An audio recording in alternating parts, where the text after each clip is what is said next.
अपनी ex girlfriend से बदला लेने के लिए विक्रम ने सोने की छड़ी उठाई और उसे डराने की कोशिश की, लेकिन उसका गुस्सा यही नहीं रुका। उसने अपने आदमी को इशारा किया और चांदी के सिक्कों से भरा एक बड़ा बॉक्स मंगवाया। फिर उसने अनन्या से कहा, अगर तुम इस टेबल पर रखी सारी शराब पी लो तो ये सोने की छड़ और चांदी सब तुम्हारी होगी, लेकिन एक शर्त है, तुम्हें अपनी इज्जत भूलनी होगी। लोगों को लगा कि अनन्या बहुत बेरहम है, पर किसी को नहीं पता था कि आज विक्रम खुद अपने अतीत से टकराने वाला है। अनन्या और आरव बचपन के दोस्त थे और एक दूसरे से बेइंतहा प्यार करते थे, लेकिन अचानक आरव का बिजनेस बर्बाद हो गया। करोड़ों का कर्ज चढ़ गया और उसके माता पिता यह सदमा सहन नहीं कर पाए। अगर समय पर कर्ज न चुकाया जाता तो आरव की जिंदगी पूरी तरह तबाह हो सकती थी। आरव को बचाने के लिए अनन्या ने चुपचाप अपना एक गुर्दा दान किया और बदले में 30 लाख की मदद दिलवाई, जिससे आरव का कर्ज उतर गया। आरव पर बोझ न बने इसलिए अनन्या ने उसके माता पिता के अंतिम संस्कार में खुद को गरीब रिश्तेदार की तरह पेश किया और ठंडे दिल से आरव से रिश्ता तोड़ लिया। उस दिन के बाद आरव के दिल में अनन्या के लिए प्यार भी रहा और नफरत भी। अनन्या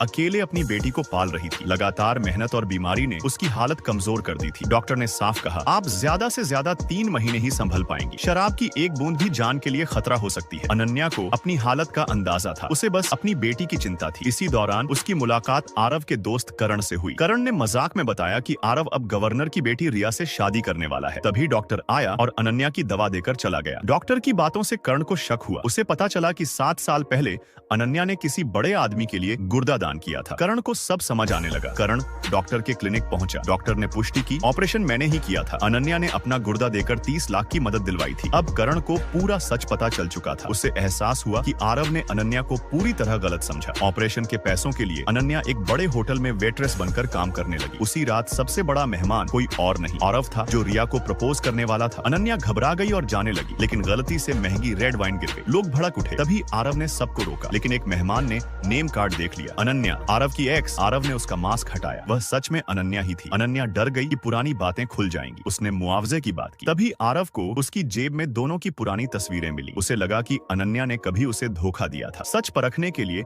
आरव ने 2 चीजें सामने रखी, एक पुरानी घड़ी और 30 लाख का हीरा। घड़ी चुनी तो मैं तुम्हारी मदद नहीं करूंगा। अनन्या जानती थी कि उसके पास वक्त कम है। वह चाहती थी कि आरव उसे भूल जाए, इसलिए उसने घड़ी चुन ली। गुस्से में आरव ने घड़ी तोड़ दी। आरव ने जबरदस्ती शराब पीने को कहा। अनन्या ने मना किया। उसे डॉक्टर की चेतावनी याद थी। आरव ने लालच दिया, हर गिलास पर सोने की छड़ मिलेगी। इलाज के लिए 20 लाख चाहिए थे। मां होने के नाते अनन्या टूट गई और मान गई। आरव ने चांदी का पूरा बॉक्स सामने रख दिया। सब हंसने लगे। आखिरकार 2 गिलास पीते ही अनन्या की हालत बिगड़ गई और वह बेहोश होकर गिर पड़ी। पूरा हॉल घबरा गया। तभी करण वहां पहुंचा और चिल्लाकर बोला, क्या तुम्हें पता है 7 साल पहले तुम्हें बचाने वाली यही अनन्या थी। 30 लाख उसी ने दिए थे, गुर्दा भी उसी ने दान किया था, और तुम आज उसके साथ ऐसा कर रहे हो। आरव सन्न रह गया। अनन्या जमीन पर बेहोश